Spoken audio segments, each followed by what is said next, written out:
On va entamer la troisième partie de cet éco-pitch avec Monsieur Brisson et le projet Oceans Arise, qui est également donc ouvert à la souscription encore pour quelques jours sur la plateforme. Projet Oceans Arise qui a donc déjà atteint un peu plus de 90% du seuil de validation, fixé à 100 000 euros. Un projet qui recherche actuellement 200 000 euros avec une valorisation de 1,5 million, si je ne me trompe pas, Monsieur Brisson, et une action à un peu plus de 150 euros. Donc, Monsieur Brisson, je vais vous laisser continuer. Je vais donc présenter le pitch à l'écran et vous me dites dès que c'est bon pour vous, de manière à ce qu'on puisse y aller. Merci beaucoup, Maël. Donc, merci à nos assistés. Donc, ce que j'essaie de faire, c'est de vous faire partager d'un côté notre enthousiasme et de l'autre côté de vous présenter l'origine et les potentialités de la technologie que nous avons développée. Alors, d'abord, l'origine. Il faut savoir que c'est une origine qui résulte d'une requête d'Ifremer qui était mandatée par les conchyliculteurs parce qu'ils voyaient depuis plusieurs années déjà leur naissin et donc leur ferme, leur culture, leur récolte de conchyliculture complètement dévorée par des bandes de rades. Et donc, ils n'arrivaient absolument pas à trouver une solution. Ils avaient commencé à mettre des filets, des protections particulières, mais ça coûte beaucoup trop d'argent. Donc, ils ont posé la question à Ifremer qui a imaginé un répulsif acoustique.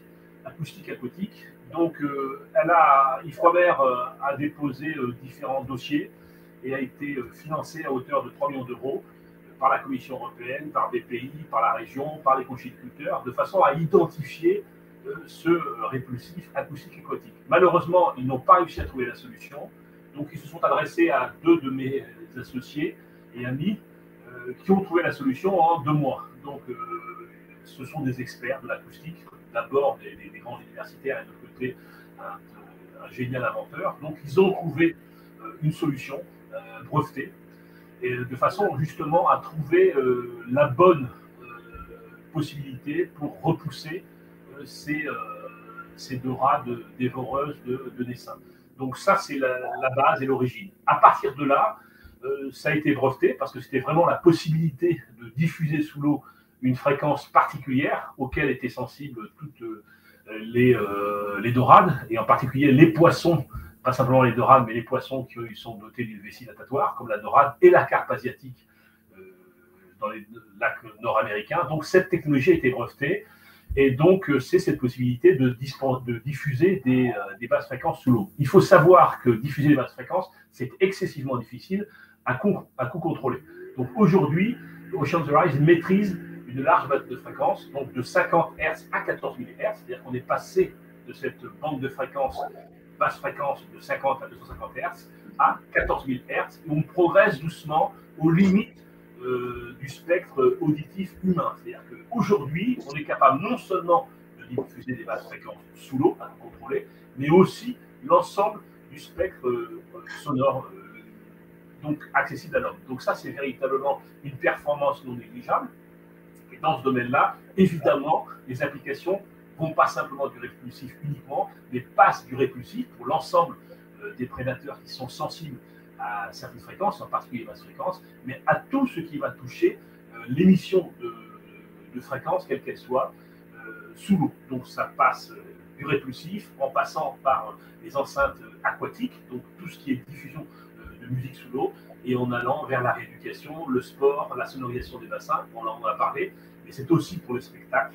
Donc ce sont véritablement, si vous pouvez passer à la deuxième slide. Donc on en a parlé, le projet c'est véritablement à partir d'une requête, identification d'une fréquence acoustique par Ifremer, et puis la possibilité de la diffuser.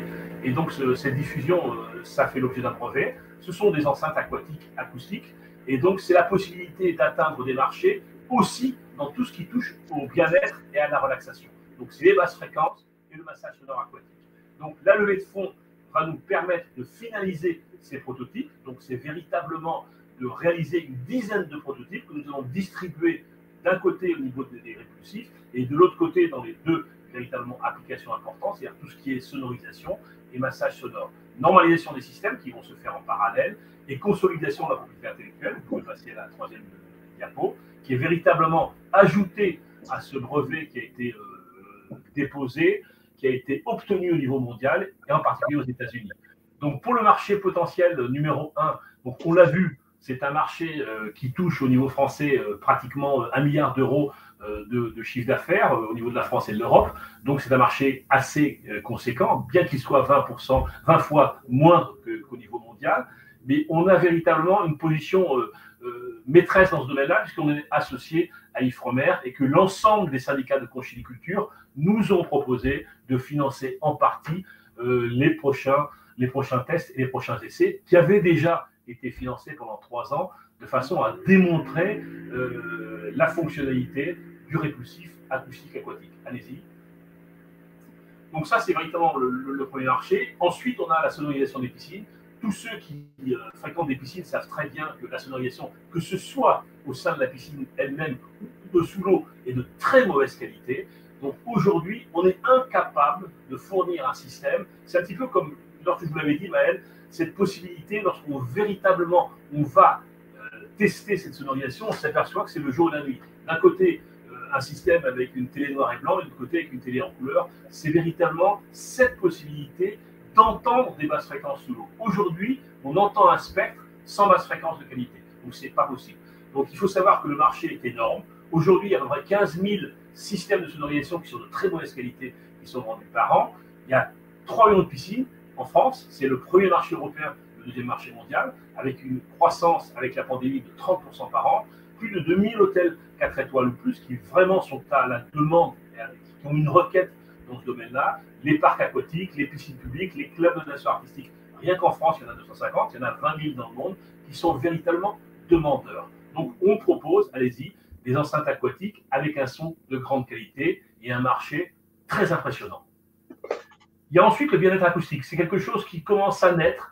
On s'aperçoit qu'il y a la possibilité de diffuser certaines fréquences dans certaines enceintes, que ce soit au niveau de la thalasso, au niveau du spa, de la balnéothérapie, etc.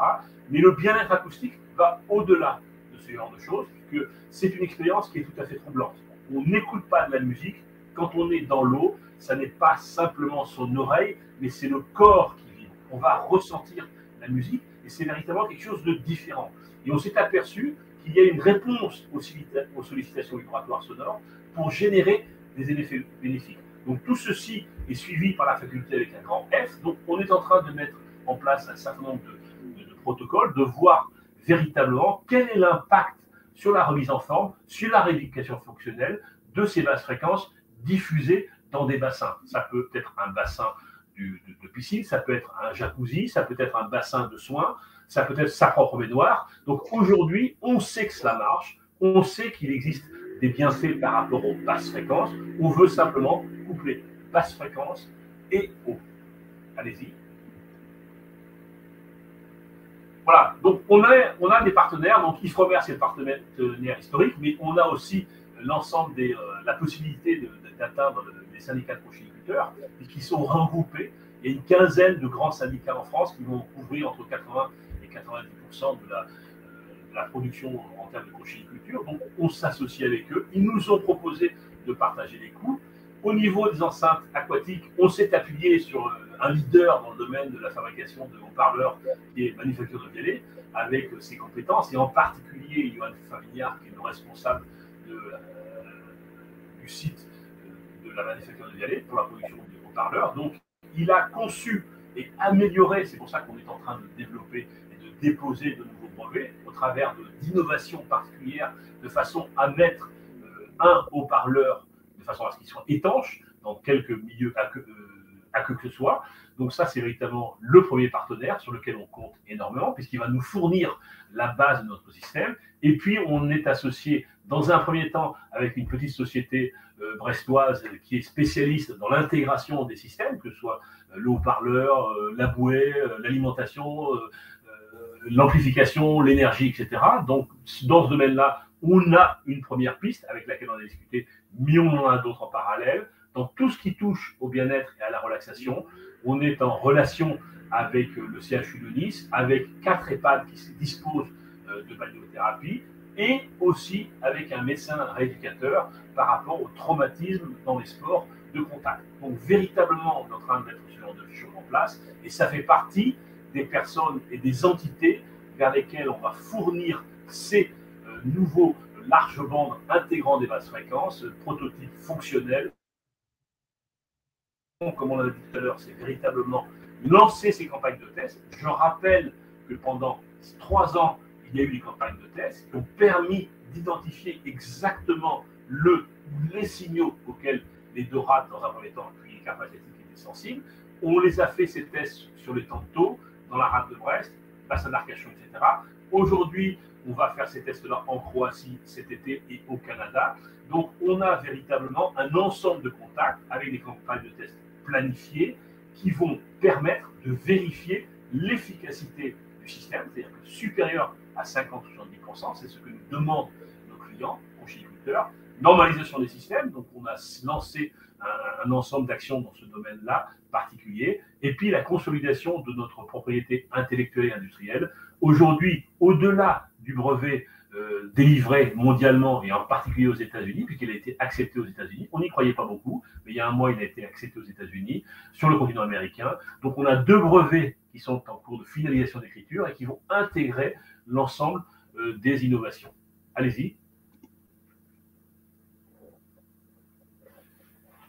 Voilà, donc la timeline rapidement. Donc Ifremer, c'est qu'on appelait le projet Predator, donc dans les années 2015-2016, brevet délivré au niveau français, puis aux États-Unis, le nom déposé à l'INPI, la levée de fonds avec Happy Capital, la possibilité d'avoir des prototypes fonctionnels de dernière génération, parce qu'évidemment, pendant 5 ans, on a utilisé des prototypes qui étaient vraiment des prototypes de paillage, de laboratoire. Aujourd'hui, ce sont des prototypes fonctionnels large bande qui vont nous permettre de balayer l'ensemble des bandes de fréquence, de la basse fréquence pour le répulsif, jusqu'aux 14 000 ou 16 000 Hz pour la sonorisation de piscine, et puis les soins dans différents domaines. Il faut savoir que l'association avec Renaud David et le CHU de Nice nous permet aussi d'envisager le remplacement au travers de notions de musicothérapie dans lesquelles nous associons nos possibilités d'enceintes et haut-parleurs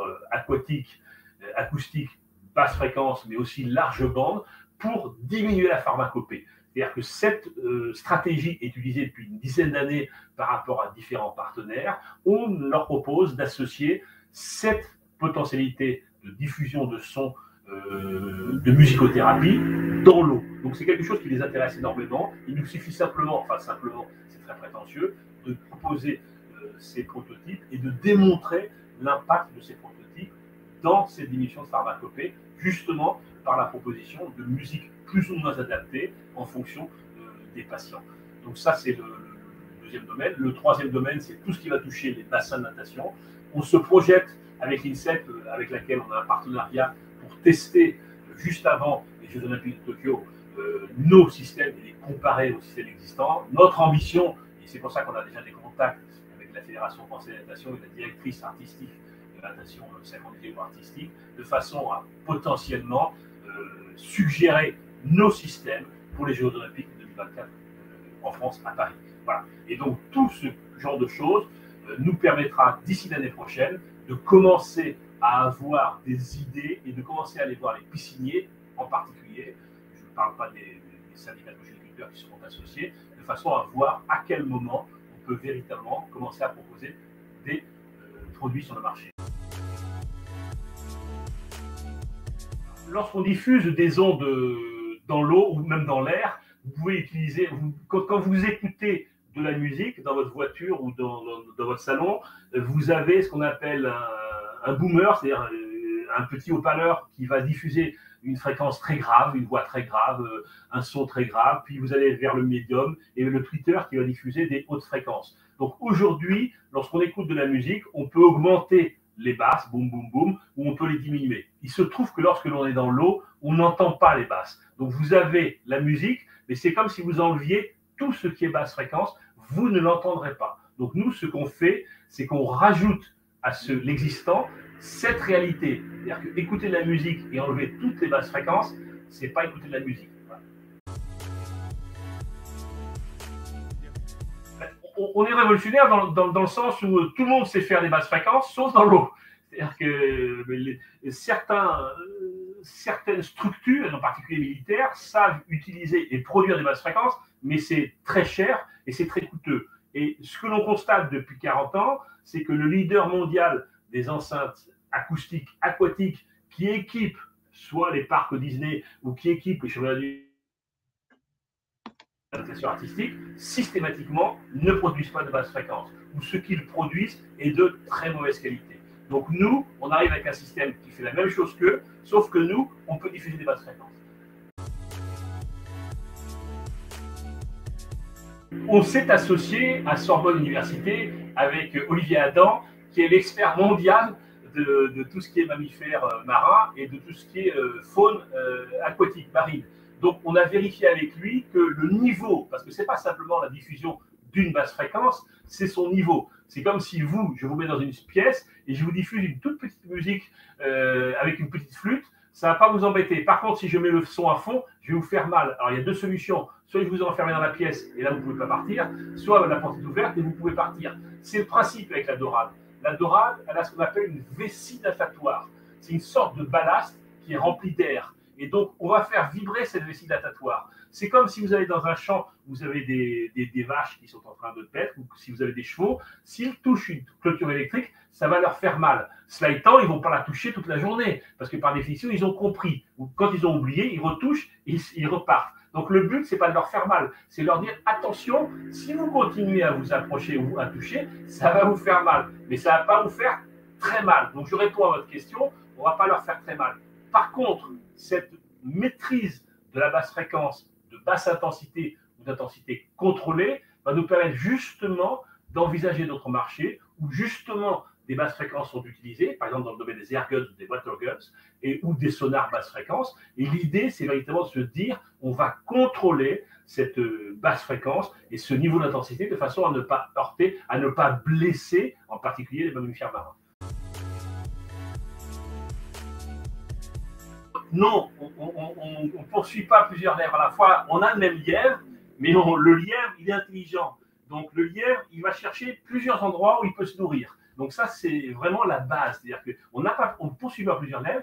On a un lièvre, et ce lièvre, il est tellement intelligent qu'il sait comment identifier ou aller chercher de quoi se nourrir. Et donc, notre lièvre, c'est notre socle technologique. Donc, évidemment, on va le faire évoluer, mais la base qui permet de diffuser sous l'eau, c'est une astuce brevetée, avec d'autres astuces à breveter, qui permet justement, à coût contrôlé, de diffuser pas simplement des basses fréquences, mais l'ensemble du spectre sonore, on peut même aller au-delà du spectre sonore humain, de façon justement à diffuser quelque chose d'audible. Donc, cette base technologique, elle a différentes applications, mais elle est toujours la même. Il suffit de la packager. Bien évidemment, quand on va faire des répulsifs pour les dorades, je ne pense pas que les dorades soient très sensibles à tel ou tel musicien. Par contre, elles sont sensibles à telle ou telle fréquence. Donc ça, on sait faire.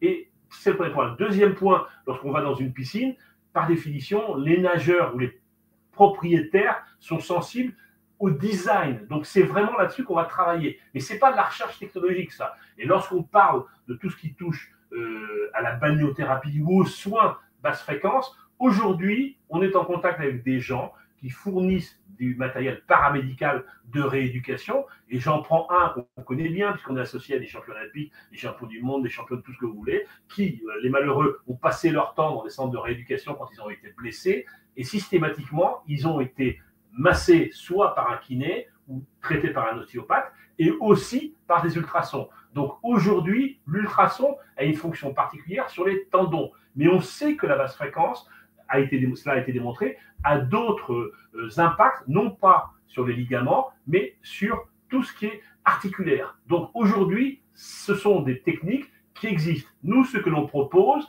c'est d'utiliser ces basses fréquences dans l'eau, c'est-à-dire d'associer ce milieu ambiant agréable et relaxant au traitement. Donc c'est véritablement quelque chose qu'on va faire avec des gens qui savent faire ce genre de choses et qui ont l'habitude. On rajoute un élément, on associe un autre élément. C'est comme si avec notre lièvre, il ne va pas avoir 4 sources de nourriture, mais 5 potentiellement. Mais c'est toujours le même lièvre. vous avez bien compris, c'est-à-dire que la base, c'est un haut-parleur. Donc, c'est la possibilité, avec un haut-parleur, de diffuser des basses fréquences sous l'eau. Pour diffuser des basses fréquences sous l'eau, il y a deux sortes de haut-parleurs. Il y a soit des piézoélectriques qui ne sont pas assez puissants, soit des électrodynamiques. Et ça, c'est ce que maîtrise Manufacture de Vialet. Il faut savoir que Manufacture de Vialet, il ne maîtrise pas que les haut-parleurs basse fréquence. Il maîtrise l'ensemble des haut-parleurs basse fréquence, moyenne fréquence, haute fréquence. Et Johan Favignard a fait ce qu'on appelle un large bande. C'est-à-dire que le large bande, il peut aller de 25 Hz à 14 000 Hz. Alors que pour répondre à votre question, il n'est pas nécessaire d'être aussi sophistiqué pour les dorades, parce que les dorades n'en ont rien à faire de ce qui dépasse les 1000 Hz. Donc finalement, la bobine sera beaucoup plus simple, enfin je caricature, l'élément de base est le même, mais il est mis dans une coque qui est équivalente. C'est-à-dire que c'est la coque et la façon,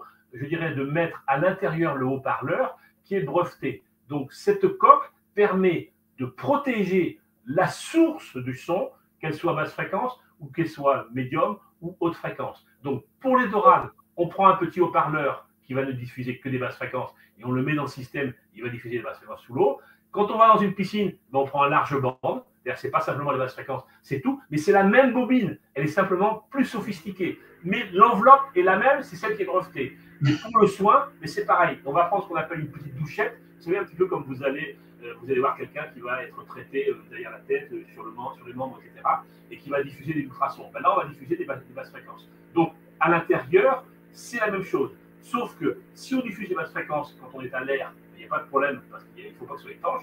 Si on met ça sous la flotte, il faut que ce soit étanche. Et ça, c'est le brevet. Et le brevet couvre tout.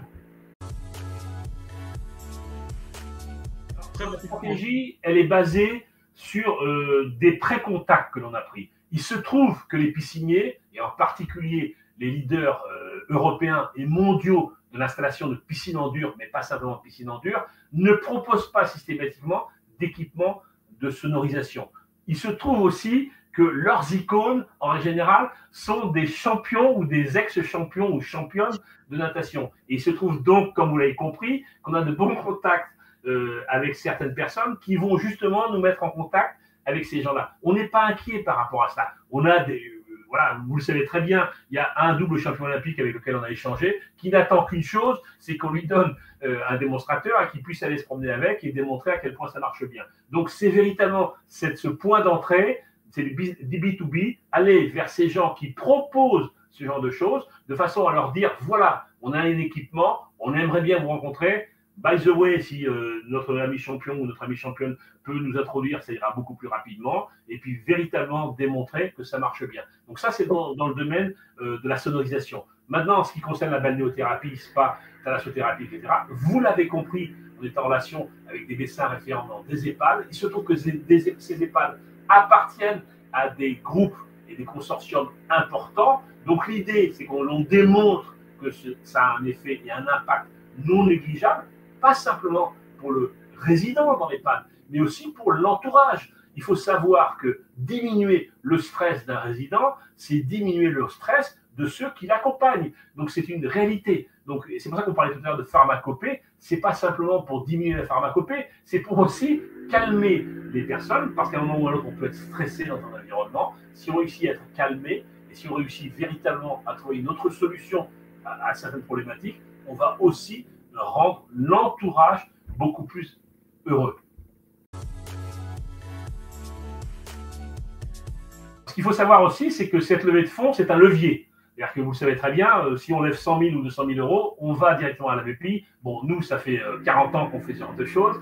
Donc, alors, on est des vieux start-upers, donc on connaît bien ces mécanismes-là, c'est-à-dire 1 pour 1. Si on lève 100, on aura normalement 100 000 euros de la BPI. L'idée, c'est d'avoir ces 200, donc 400. On est aussi inscrit et aidé par la SAT Lutech, donc Sorbonne Université, de façon à rentrer dans le processus French Tech Seed. On a déjà passé le premier niveau, donc c'est pareil, on va lever 250 000 euros dans ce domaine-là, puis les régions, etc. Mais donc, ça va nous permettre de mener à bien l'ensemble des tests et des essais, de diffuser et de fournir cet ensemble de prototypes. Mais vous avez raison, à la fin 2022, à un moment ou à un autre, on va se poser la question de savoir qu'est-ce qu'on fait. Est-ce que systématiquement on fait du B2B et monsieur le leader européen de la piscine nous commande systématiquement, j'en sais rien moi, 10 000 ou 20 000 systèmes par an? Est-ce que les conchyliculteurs vont faire ce genre de choses, etc. Donc à ce niveau-là, notre association avec Manufactures of Vialet est une association que nous trouvons forte, mais il se peut très bien que nous ayons besoin d'avoir d'autres structures. Et comme l'ont dit certains de nos amis qui ont déjà commencé à investir, c'est l'idée, c'est pas simplement de rester une start-up, c'est à un moment ou à l'autre de faire en sorte de créer, c'est ce que l'on fait depuis 20 ans, différentes, de passer de la start-up, vous le savez très bien, crowdfunding, c'est pas simplement une start-up, c'est potentiellement, on enlève le statut start-up et on devient une société. Et à partir de ce moment-là, eh ben, on crée l'ensemble des éléments qui nous permettent de faire vivre la société. On n'est plus à la recherche de fonds, on n'est plus à la recherche de ci ou de cela. On se staffe au niveau commercial, au niveau marketing, on s'assoit au niveau de la recherche et développement, on s'assoit au niveau de l'innovation, on s'assoit au niveau de l'ensemble des relations et des partenariats que l'on a à mener et on fait financer tout ça.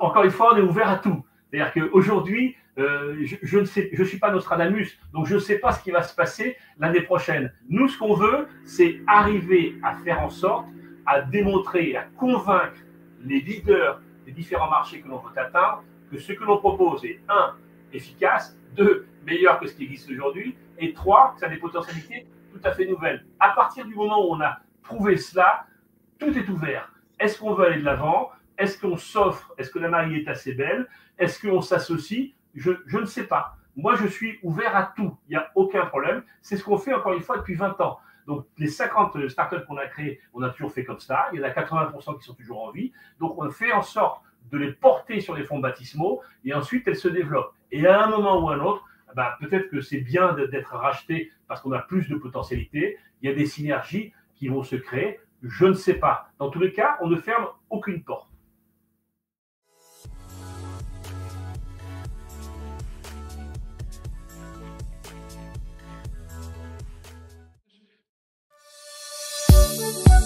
Thank you.